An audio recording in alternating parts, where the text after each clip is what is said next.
सो एक बार मैं फिर से बता देती हूँ कि हमने किया क्या है। मेन हमने ये सीखा है कि वेक्टर स्पेस, सबसे पहले हमने सीखा था कि वेक्टर स्पेस क्या होता है। उसके बाद आज की क्लास में हमने एक और नोशन और डिफाइन करी है जिसका नाम है सब स्पेस। तो क्योंकि सब स्पेस है दैट मीन्स किसी ना किसी का पार्ट होगा, तो वेक्टर स्पेस का ही पार्ट होता है, ठीक है। और सेम ऑपरेशंस के साथ वो वेक्टर स्पेस बना रहा होता है, ठीक है। उसके बाद मैंने आपको बताया कि इन पर्टिकुलरली R3 में किस तरह के सबस्पेस हैं, ठीक है। तो हमने W1 देखा, हमने W2 देखा। उसके अलावा हमने दो इसके और सबस्पेस देखे जो कि बहुत इजीली हम वेरीफाई कर सकते हैं कि वो सबस्पेसेस बनाएंगे। पहला वाला हमने ले लिया, 0 एलिमेंट लेकर बनाया, ठीक है, तो ये सबस्पेस बनाएगा। दूसरा मैंने ले लिया, खुद R3 ही ले लिया, तो R3 का तो पार्ट होता ही है और वो सेम ऑपरेशन के साथ वेक्टर स्पेस भी बना रहा है। तो ये जो सबस्पेसेस हैं ये तो हर वेक्टर स्पेस में एग्जिस्ट करते हैं। मान लो मैंने आपको बोला कि R5 है, ठीक है, इसके दो वेक्टर स्पेस बताओ, सॉरी इसके दो सब स्पेस बताओ। तो आपको पता है कि पहला आप ये बोल सकते हो, इसके अंदर 0 एलिमेंट है, 0 एलिमेंट ऑफ R5 जो कि ऐसा दिखता है। और दूसरा आप बोल सकते हो R5 खुद, ठीक है। तो इसके दो सब स्पेस हैं, ठीक है। यहाँ तक हमने कर लिया है। सो ये जो हाँ, कुछ जो फर्दर हमें सब स्पेसेस ढूंढने होते हैं जो कि ना R5 हो, जैसे इन पर्टिकुलर एग्जांपल में R5 मैंने बोला और ये ट्रिवियल वाला बोला, ठीक है। इसके अलावा भी इसके आपको पता है काफ़ी सारे सब स्पेसेस एग्जिस्ट करते हैं और उन सब स्पेसेस को हम बोलते हैं प्रॉपर। प्रॉपर इसलिए बोलते हैं क्योंकि वो इसके अंदर प्रॉपरली कंटेन होते हैं, ठीक है। तो आपको मैं बताती हूँ डेफिनेशन क्या है। तो इन्होंने डेफिनेशन दी है, all subspaces of V other than V. क्योंकि आपको पता है वी अगर वेक्टर स्पेस है तो उसका सबस्पेस में वी भी काउंट होगा, ठीक है, कैपिटल वी भी काउंट होगा। तो वही कह रहा है, all subspaces of V other than V itself are called proper subspaces. तो कुछ लोग प्रॉपर सब स्पेसेस में ही इंटरेस्टेड होते हैं क्योंकि ये दोनों, बाकी दोनों तो सब स्पेसेस बहुत ऑब्वियसली निकल के आ ही रहे होते हैं, ठीक है, ये तो हर कोई बता सकता है। तो मेन प्रॉपर सब स्पेसेस पे ही वो काम करते हैं कि प्रॉपर सब स्पेसेस इसके कौन कौन से हैं वो सोचते हैं, ठीक है। तो एक एग्जांपल हम देखते हैं। यहाँ तक क्लियर है? Yes ma'am.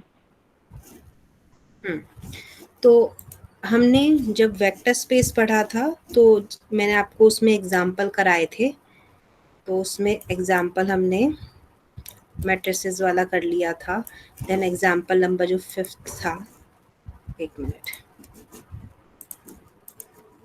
एग्जाम्पल नंबर 5 था, ये याद करो। ये इसमें हमने ये जो फैंसी पीएन था, एक तरह से ये क्या डिनोट कर रहा था, ये डिनोट कर रहा था all the polynomials of degree less than equals to n, ठीक है। दैट मीन्स एक बार रुको, यहाँ पे तो P2 कैसा होगा, all the polynomials of degree less than equals to 2। That means सारे पॉलिनोमियल जिनकी degree less than equals to 2 है वो इसमें हमने कलेक्ट कर लिए P2 में। P3 कैसा होगा, all the polynomials of degree less than equals to 3। तो इनके अंदर आपको दिखाई दे रहा है कि इस टाइप के एलिमेंट्स हैं। सिमिलरली P4 समझ में आ रहा है कैसा दिखेगा? सारे पॉलिनोमियल्स कलेक्ट कर लेंगे जिनकी डिग्री लेस है 4 से या 4 के इक्वल है। हाँ ठीक है। Yes ma'am. Similarly P1। अब मुझे इन सब में रिलेशन बता सकते हो? P1, P2, P3, इनमें आपस में क्या रिलेशन है? कौन सा सेट किसका पार्ट होगा? P1 सबका पार्ट। देखो P1 is a subset of P2 and P2 is a subset of P3 and P3 is a subset of P4. हाँ दिख रहा है ना वो, क्योंकि हमने डेफिनेशन ही ऐसे लगाई हुई है। बिकॉज अगर कोई एलिमेंट मान लो इसमें बिलोंग कर रहा है, 2 डिग्री का ही है वो, तो इसके अंदर भी आ ही जाएगा, क्योंकि इसके अंदर हमने बोला है कि वो सारे पॉलिनोमियल जिनकी डिग्री लेस देन 3 है या 3 है, ठीक है, तो इसलिए इसके अंदर भी आ जाएगा। तो फिर P4, ठीक है। तो वही चीज मैंने वहां लिखी हुई है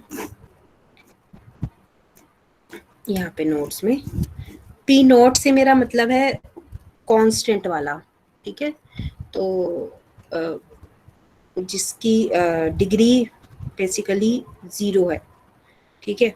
तो तो हाँ बताओ, यहाँ तक क्लियर है? यहाँ तक क्लियर है?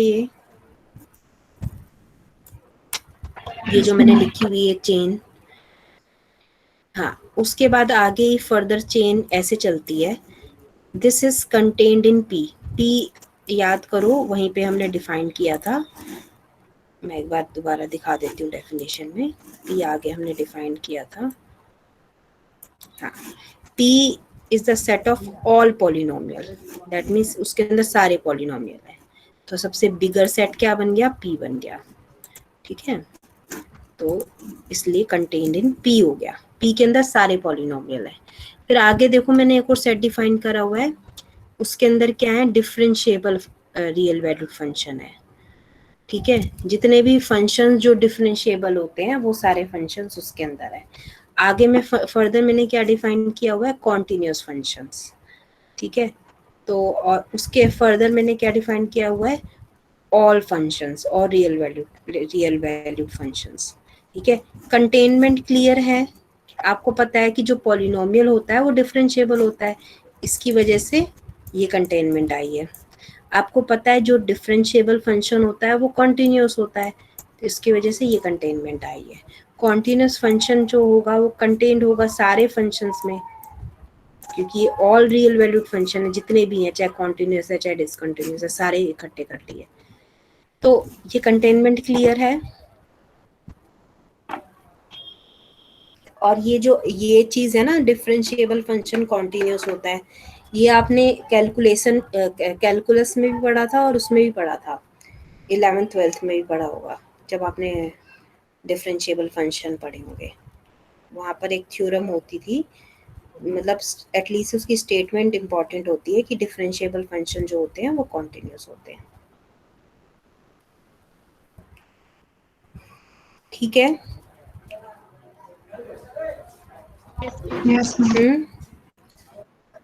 और इसमें ऑपरेशन सब में वही है जो यूजुअल हम जिस तरीके से हम फंक्शंस को ऐड करते हैं, तो ऑपरेशन सब में सेम है। तो आप देख सकते हो कि इसमें कितनी लंबी चेन आई है।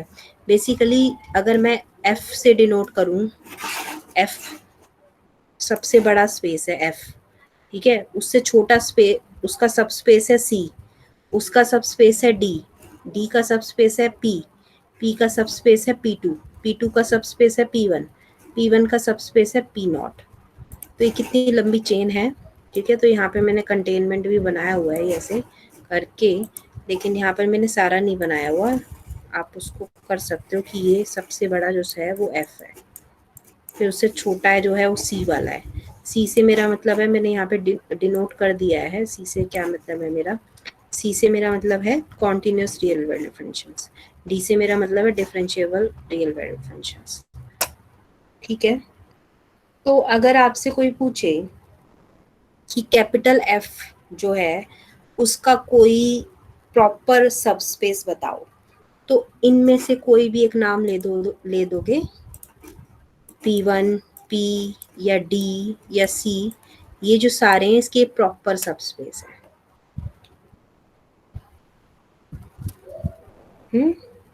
ठीक है,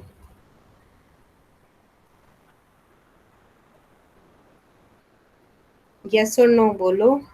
यस मैम। हाँ चलो ठीक है, अभी थोड़ा सा इसको और देखते हैं। मेन जो अब जहाँ से कंसेप्ट थोड़ा और क्लियर हो जाएगा, मुझे पता है कि वो कंसेप्ट है थोड़ा सा ऐसा, अब यहाँ से तुम्हें समझ में आने लगेगा कि चीज़ें कैसे हो रही हैं। ठीक है, देखो अभी तक जब भी आप सबस्पेस वेरीफाई करते थे, मैंने आपको बोला था कि सबसे पहले चेक करो कि वो उसका सबसेट है या नहीं, उसके बाद चेक करो वो 10 प्रॉपर्टीज सेटिस्फाई कर रहा है या नहीं कर रहा, और उसके बाद वो सबस्पेस बन जाता था। ठीक है, अब एक थ्योरम आई जिसने कहा कि इतना मतलब इतना लेंथी प्रोसेस हम क्यों रखें। तो इस थ्योरम ने क्या किया, हमारे काम को थोड़ा सा आसान किया। इसने बोला कि अगर चेक करना है तो 2-3 चीज़ें ये चेक करो, उसके बाद वो उसका सबस्पेस बन जाएगा। वो 2-3 चीज़ें क्या हैं, वो थ्योरम की स्टेटमेंट से मैं बताती हूँ और फिर आपको समझ में आएगा। तो सबसे पहले स्टेटमेंट देख लेते हैं।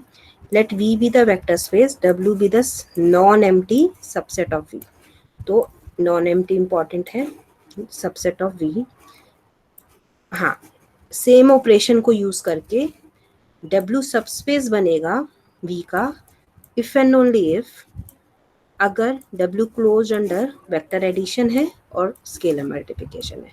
दैट मीन्स वो कह रहा है कि V और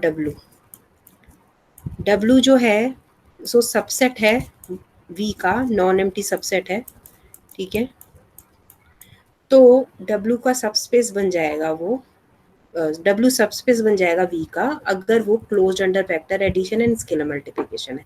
दैट मीन्स इस थ्योरम ने हमारे काम को आसान कर दिया। इसने बोला है कि पूरी वो 10 प्रॉपर्टी चेक मत करो, बस स्टार्टिंग की जो 2 प्रॉपर्टी है वो चेक कर लो, वो होल्ड कर रही है तो यूजिंग दिस थ्योरम जो है हमारा सबस्पेस बन जाएगा। इसलिए मैं आपको कह रही थी कि बस ये स्टार्टिंग की 2 प्रॉपर्टी इंपॉर्टेंट है, बाकी सारी बहुत ऑब्वियसली ही होल्ड कर रही थी। आप देख रहे थे कि वो बहुत ऑब्वियस ही बन रही थी, तो किसी ने ऑब्जर्व किया होगा ऐसा और फिर उसने ये थ्योरम निकाल दी कि ऐसा तो होगा ही। तो इसलिए सिर्फ हमें अपने क्राइटेरिया को छोटा कर लेना चाहिए कि हम टाइम को सेव करते हैं, इतनी सारी प्रॉपर्टी क्यों हम चेक करें। तो सिर्फ हम 2 प्रॉपर्टी चेक करेंगे कि क्लोज अंडर एडिशन है और स्केलर मल्टीप्लिकेशन है, तो हमारे पास वो सबस्पेस बन जाएगा। बात समझ में आ रही है? तो मैम ऐसा कोई केस नहीं होगा जिसमें फर्स्ट 2 प्रॉपर्टीज सेटिस्फाई करके बाकी ना करे? हाँ, ऐसा कभी होगा ही नहीं। ऐसा इसलिए हो रहा है, ऐसा इसलिए नहीं होगा क्योंकि जो W जिसके अंदर बैठा हुआ है वो V है, और V कभी भी ऐसा होने ही नहीं देगा कि क्योंकि V के ऊपर सारी वो प्रॉपर्टी होल्ड कर रही हैं, V खुद वेक्टर स्पेस है, तो V कभी W को ऐसा बनने ही नहीं देगा कि उसमें वो होल्ड ना करे। वो उसको अपनी तरह अपना तरीके का ही बनाएगा, और सिर्फ बस हमें 2 चेक करनी, 2 प्रॉपर्टी चेक करनी पड़ेगी कि ये क्लोज अंडर एडिशन है या स्केलर मल्टीप्लिकेशन है। अगर फेल हो रही हैं इन दोनों में से कोई फेल हो रही हैं तो वो सबस्पेस नहीं रहेगा। अगर इन दोनों में से दोनों ही पास हो जा रही हैं तो सबस्पेस बन जाएगा यूजिंग दिस थ्योरम। ठीक है, तो मैंने यहाँ पर ये 3 स्टेप लिखे हैं।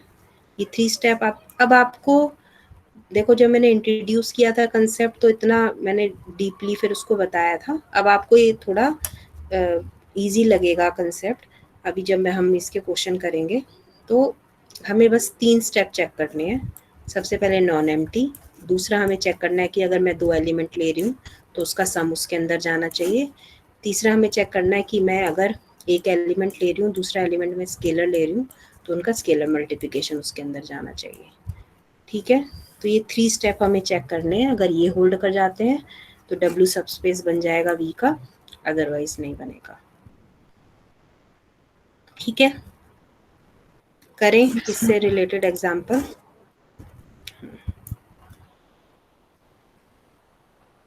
चलो इसको बाद में करते हैं, पहले R2 पे काम करते हैं। वो वाला एग्जाम्पल थोड़ा सा अलग है, पहले R2 पे काम करते हैं। चलो, तो आपसे क्वेश्चन पूछा गया है, आपको सब वेक्टर स्पेस दिया गया है R2, आपसे क्वेश्चन पूछा गया है कि W1 इस टाइप का है, क्या वो सबस्पेस बनेगा या नहीं। ठीक है, अभी मैं W1 के लिए मैं अप्रोच बता रही हूँ, W2 W3 के लिए आप खुद से करोगे। ठीक है, तो हाँ, तो W1 के लिए मैं स्टार्ट करती हूँ।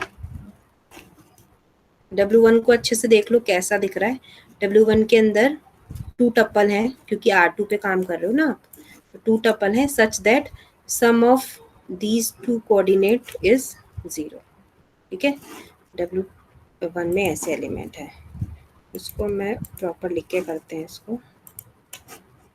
तो अब मेरे को ये नहीं सोचना कि मेरे को 10 की 10 प्रॉपर्टी सेटिस्फाई करनी है, हालांकि हम तब भी चेक नहीं करके देख रहे थे, लेकिन फिर भी हमारे माइंड में तो था ना कि 10 की 10 चेक करनी है, लेकिन अब हमारे माइंड में है कि 3 ही प्रॉपर्टीज देखनी है। तो सबसे पहले चेक करना है कि क्या W1 नॉन एम्प्टी है। तो W1 पहले एक बार मैं लिख देती हूँ कैसा है। मुझे कोई एलिमेंट बताओगे W1 के अंदर आएगा जो, सोचो R2 का -2 कोई 2 एलिमेंट। गुड, उसके अलावा एक और एलिमेंट है जो इसमें आ ही रहा है, 0 0, बिकॉज 0 और 0 का सम जो होता है वो 0 हो जाता है, तो वो तो आ ही रहा है। ठीक है, तो हाँ, इसके अलावा आपने जो बनाया बताया वो भी सही है। तो ऐसा मैंने क्यों बोला है कि एक एलिमेंट बताओ, क्योंकि मुझे ये चेक करना है कि ये नॉन एम्प्टी है या नहीं, तो ये नॉन एम्प्टी बन गया। अब दूसरा मुझे क्या चेक करना है कि ये इस क्लोज अंडर एडिशन है या नहीं। तो अब मैं चेक करती हूँ, मैंने पहला एलिमेंट ले लिया A1 B1 और दूसरा एलिमेंट मैंने ले लिया A2 B2। ठीक है, क्योंकि W1 में बिलोंग कर रहा है तो इसका जो सम है वो 0 होगा, ये W1 में बिलोंग कर रहा है तो इन दोनों का सम भी 0 होगा। अब मुझे चेक क्या करना है कि इन दोनों वेक्टर्स का सम, इन दोनों वेक्टर का सम जो है वो W1 में आना चाहिए। दैट मीन्स मुझे ये लेके आना है, ये 2 शो है मेरा।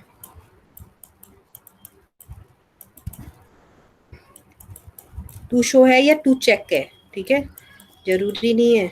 अभी उसने मेरे को बोला नहीं है कि सब स्पेस बनेगा, मुझे चेक करना है, ये मुझे चेक करना है। ठीक है, तो हाँ, तो मैं चेक करती हूँ कि क्या इन दोनों का सम क्या बन रहा है। तो मैंने चेक किया,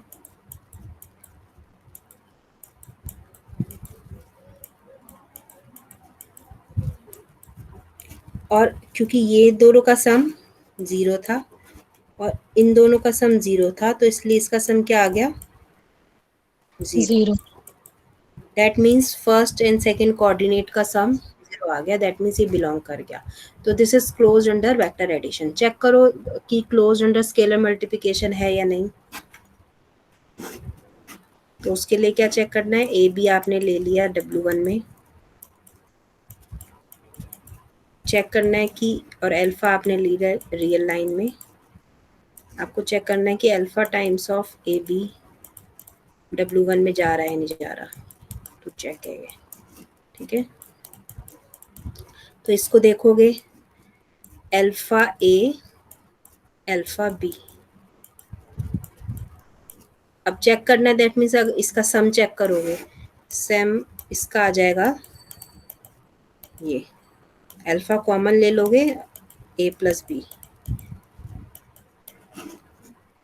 हाँ, इन दोनों का, क्योंकि ए और बी W1 में बिलोंग कर रहे हैं तो इन दोनों का जो सम है वो 0 होगा, तो दैट मीन्स ये 0 है, तो आपके पास 0 आ गया। दैट मीन्स W1 सबस्पेस है R2 का। ठीक है, समझ में आया। अब मैंने तुम्हें उधर वेक्टर स्पेस की डेफिनेशन पे नहीं लेके गई कि बाकी सारी भी चेक करो, बस हमने 3 चीजें चेक करी और बता दिया। ठीक है, Yes, क्या हुआ? Hello, ma'am. हाँ, अब मुझे ये अब तुम मुझे बताओ W2 के बारे में। W2 के अंदर एलिमेंट है, पहला एलिमेंट 0 है, हमेशा 0 रहेगा, और दूसरा एलिमेंट वेरी कर रहा है, B है। ठीक है, तो W2 के बारे में बताओ कि भाई W2 जो है वो क्या सबस्पेस बन रहा है?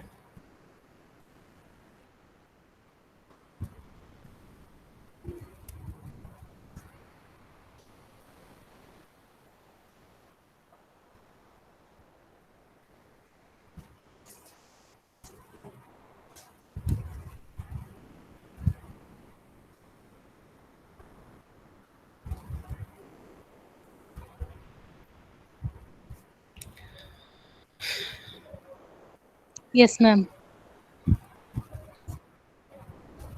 क्यों? सबसे पहले इसके अंदर बता, कोई एलिमेंट बताओ, ये नॉन एम्प्टी है। अगेन 0 0 इसमें बिलोंग कर रहा है ना, तो नॉन एम्प्टी हो गया। उसके अलावा मैं 2 एलिमेंट लूंगी, पहला एलिमेंट मान लो 0 B है, दूसरा एलिमेंट मैंने ले लिया 0 B1, तो उन दोनों का, हाँ B1 ले लो, कुछ भी नाम, अलग नाम ले लो, ठीक है, दोनों का जो सम आएगा वो इसी टाइप का ही आएगा, जिसमें 0, फर्स्ट एलिमेंट 0 ही रहेगा, 0 B+B1। ठीक है, तो ये W1 W2 में जाएगा ही। सिमिलरली स्केलर मल्टीप्लिकेशन के लिए 0B मैंने ले लिया, स्केलर से मल्टीप्लाई किया, तो जो स्केलर मल्टीप्लिकेशन आएगा वो ऐसा ही आएगा, जो कि दिख रहा है मुझे B का ही, W2 का ही एलिमेंट है, W2 में इस टाइप के एलिमेंट है, तो इसलिए ये सबस्पेस बन गया। बात समझ में आ रही है? Yes ma'am. W3 के बारे में बताओ। अब तुम थोड़ा बहुत देखकर भी बताने लग जाओगे। W3 को देखो, बताओ ये सबस्पेस है R2 का? यस मैम, ये R2 का सब स्पेस है। हाँ, तो सिमिलरली ही चेक करना है जैसे मैंने W2 के लिए चेक करा। अब एक बार W4 को देखो, ठीक है, बताओ इसके बारे में।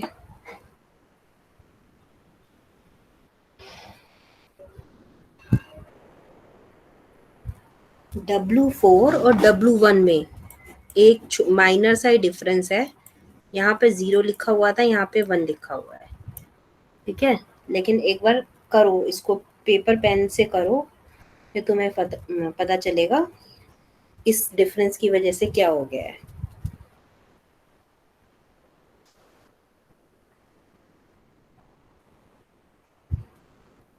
बस इसके R2 के एग्जांपल करके हम क्लास ओवर करती हूँ मैं, और फिर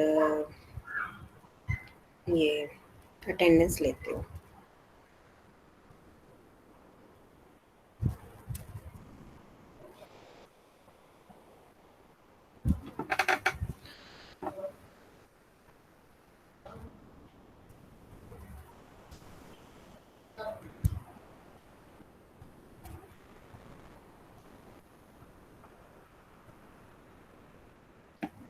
तो क्या प्रॉब्लम आई? क्या W4 नॉन एम्प्टी है?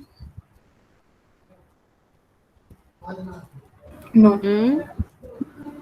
मुझे इसका कोई एक एलिमेंट नॉन एम्प्टी है, यस। इसका कोई एक एलिमेंट बताओ मुझे। हाँ, कोई एलिमेंट बता दो इसका मुझे। -3 4। -3 4, गुड गुड। इसके अलावा एक बहुत ऑब्वियस सा एलिमेंट है 1 0, ठीक है, 1 और 0 का जो सम है वो 1 आएगा, -3 4 भी सही है, ठीक है, तो चलो नॉन एम्प्टी हो गया। अब क्या करना है? अब मुझे दिखाना है, अब मुझे चेक करना है कि अगर मैं 2 एलिमेंट उठाऊं तो क्या उसका वेक्टर एडिशन इसके अंदर जा रहा है नहीं जा रहा, तो मैंने एक एलिमेंट उठा लिया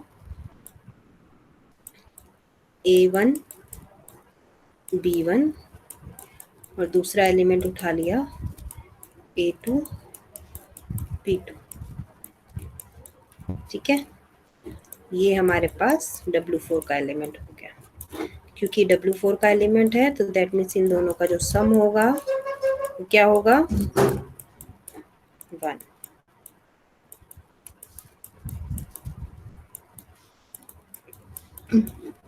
अब मैंने इन दोनों का सम किया, इन दोनों का सम क्या आएगा,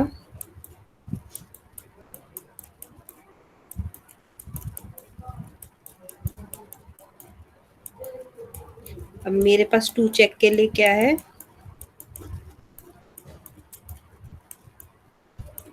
तो मैंने, क्योंकि अगर मुझे चेक करना है तो इसका मतलब मुझे इन दोनों का सम करना पड़ेगा। अगर ये सम 1 के इक्वल आ जाता है तो हो गया vector close under vector addition.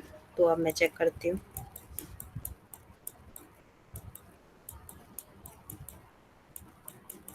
सम किसके इक्वल आ रहा है, A1 प्लस B1 इज 2 1,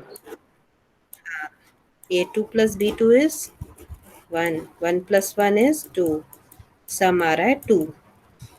तो दैट मीन्स W4 जो है वो क्लोज्ड अंडर वेक्टर एडिशन नहीं है।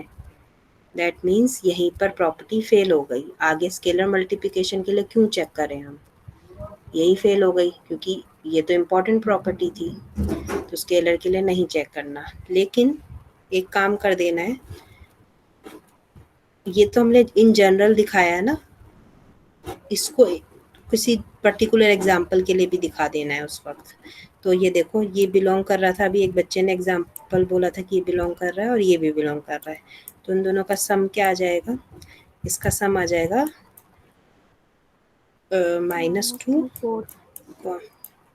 4, जो कि बिलोंग नहीं कर रहा W4 में। That means W4 closed under vector addition नहीं है।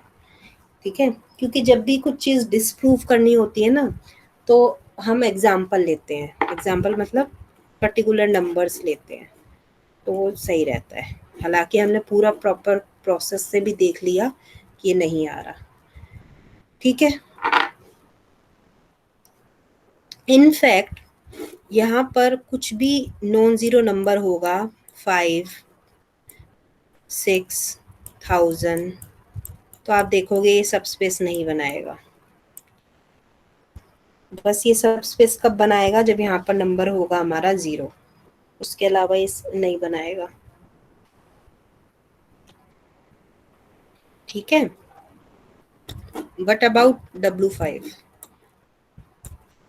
W5 कैसा है, W5 है हमारा A, B belongs to R2, A is greater than equals to 0, B is greater than equals to 0। That means दोनों कंपोनेंट हमारे नॉन नेगेटिव हैं। तो क्या कोई मुझे इसका कोई एग्जाम्पल दे सकता है कि ये नॉन एम्प्टी बने?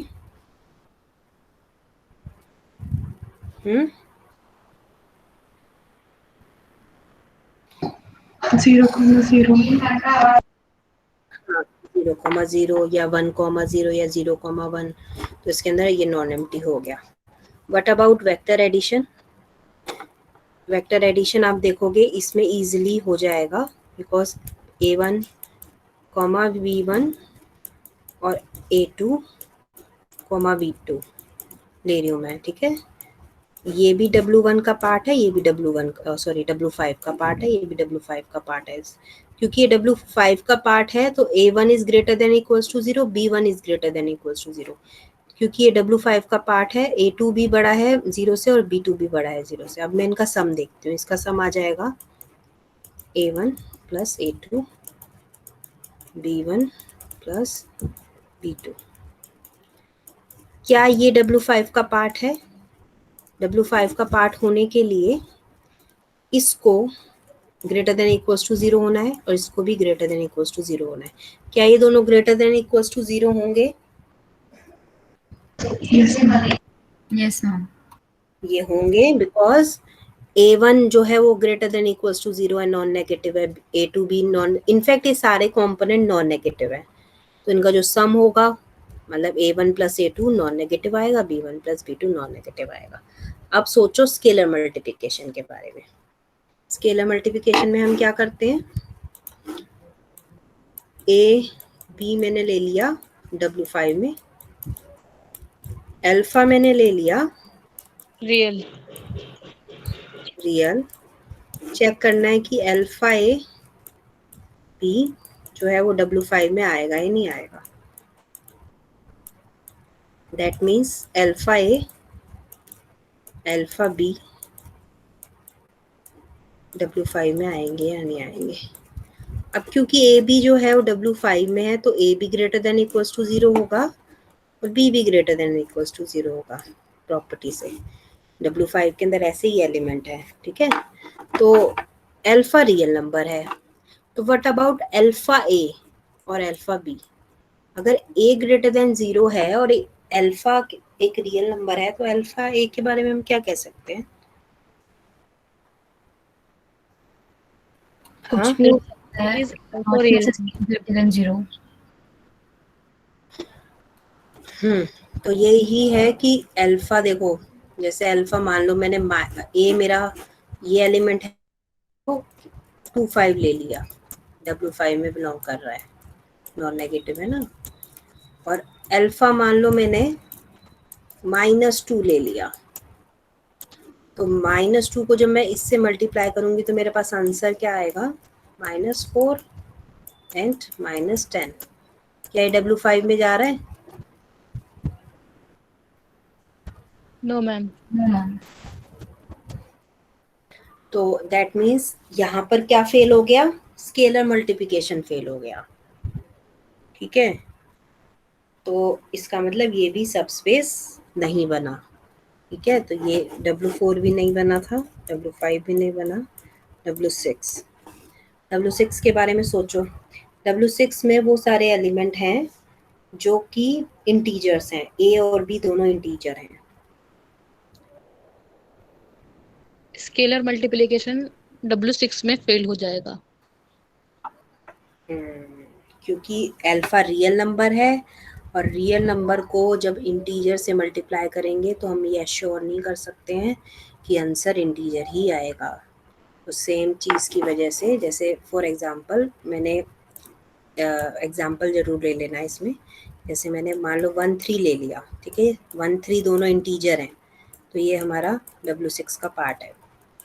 अल्फा मैंने ले लिया 3/2, ठीक है।